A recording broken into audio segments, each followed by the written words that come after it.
Le dernier au revoir à José Sebeloué, le chanteur et musicien des Vautours puis de la compagnie créole a été enterré ce samedi à Cayenne. Un dernier hommage lui a été rendu à la cathédrale Saint-Sauveur plus tôt dans l'après-midi. La musique était toute sa vie, il a découvert cette passion chez moi. C'est ce qui nous a rapprochés, a confié Clémence Bridgeton à notre collaborateur Lucien Louisson. Elle a confirmé par ailleurs que la compagnie créole allait continuer comme l'aurait souhaité son ami José Sebeloué. Au micro de Radio Mayuri, je propose de l'écouter. Son engouement, sa passion pour la musique, sa force de caractère, son envie d'aller toujours de l'avant. Et tout ce qu'il m'a apporté aussi, parce qu'il m'a donné beaucoup confiance en moi, de la compagnie créole, quand je suis arrivée. C'est vrai que j'avais toujours fait un peu de scène, j'avais toujours chanté, mais j'avais jamais pris un cours de chant, donc j'avais un manque d'assurance. Je faisais ça pour m'amuser. Mais pour le faire en professionnel, c'était différent. Et là, il m'a beaucoup aidé, il m'a permis de placer ma voix, parce que j'avais jamais pris un cours de chant. Donc, il voulait absolument que je reste dans la compagnie créole, parce que c'était le souhait de Vanguard. Lui, il voulait absolument arriver, réussir. Il était venu en France pour ça, en métropole pour ça. Donc, il m'a toujours poussé à aller de l'avant, jamais baissé les bras. Bon, il y a un souhait qu'il voulait, c'est que je fasse mon album solo, parce qu'il sait que j'adore la musique, la big et tout ça. Je n'ai pas eu le temps de le faire de son vivant, mais je promis quand même que je le ferai. Et je ferai pour lui faire plaisir. Et je continuerai aussi la scène avec la compagnie, parce qu'il n'aurait pas aimé que j'arrête. Mais parce que je dis, en fait, la musique, c'est sa vie. Il a tout sacrifié pour ça, et rien n'était trop pour lui même quand on n'était pas bien, dès qu'on avait un gala ou quelque chose, on devait tuer la scène, on oubliait tous nos maux, nos soucis, on fonçait parce que c'était notre vie. Et lui, il était comme ça, la musique, c'était sa vie. Et il a découvert cette passion en moi aussi, et c'est ça qui nous a rapprochés. Et du coup, la compagnie créole, ça va continuer de toute façon? Bien sûr, parce que José, il aurait aimé qu'on continue. Il n'aurait pas aimé qu'on arrête. Jusqu'au dernier moment, il a fait des spectacles, jusqu'à ce qu'il puisse se dire sur scène, il a fait des spectacles. Visite guidée, exposition, atelier de fabrication d'objets artisanaux, conférences. De nombreuses activités sont proposées ces 16 et 17 septembre 2023 en Guyane à l'occasion des Journées européennes du patrimoine. Une 40e édition que le ministère de la Culture a voulu promouvoir à travers deux thématiques cette année, le patrimoine vivant et le patrimoine du sport. Créé en 1984 par le ministère de la Culture sous le nom de Journée Portes Ouvertes des Monuments Historiques, les Journées du patrimoine ont pour objectif de permettre au plus grand nombre de découvrir la richesse du patrimoine français et ici, en l'occurrence, le patrimoine guyanais. Tout au long du week-end, le public a l'opportunité de visiter gratuitement pour les lieux publics ou à tarif réduit pour la majorité des établissements privés participant à la manifestation, des monuments et des sites souvent ouverts exceptionnellement. L'occasion également d'échanger avec les professionnels du patrimoine pour découvrir leur savoir et savoir-faire. Chez nous, de nombreux rendez-vous ont été programmés hier samedi et ce dimanche sur le territoire. La députée européenne Caroline Rousse en Guyane du 17 au 20 septembre, l'élu d'Europe Écologie Les Verts souhaite rencontrer les acteurs locaux afin d'échanger sur les enjeux spécifiques de la région. Elle souhaite également renforcer les liens entre la Guyane et l'Union européenne.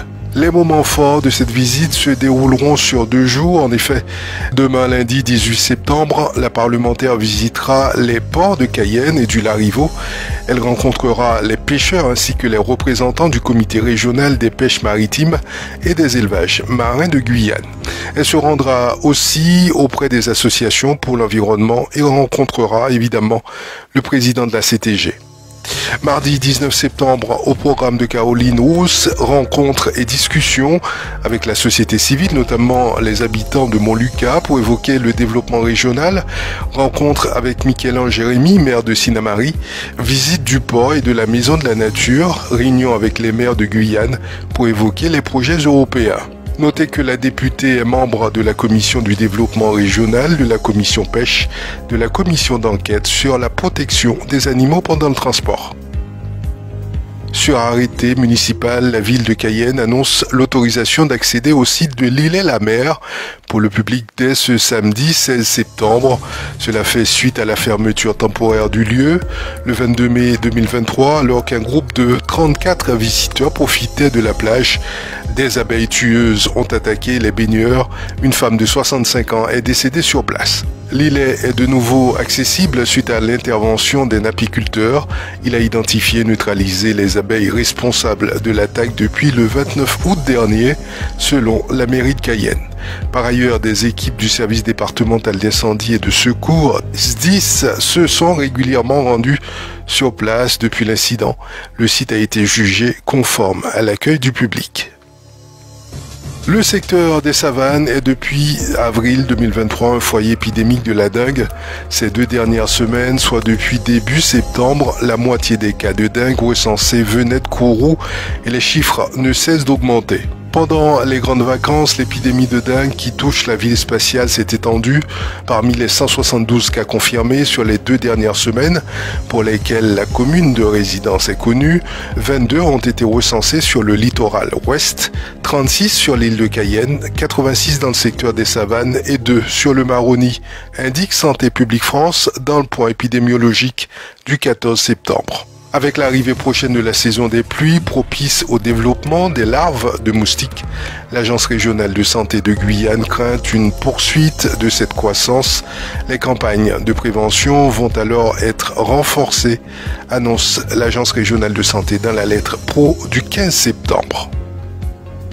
Un citoyen haïtien sans papier qui a manqué de respect envers le président dominicain Luis Abinader sur le réseau TikTok a été arrêté jeudi après-midi, a annoncé la police nationale dans un communiqué précisant que l'homme a été localisé par des agents de la direction des renseignements d'Intel qui ont suivi son compte TikTok.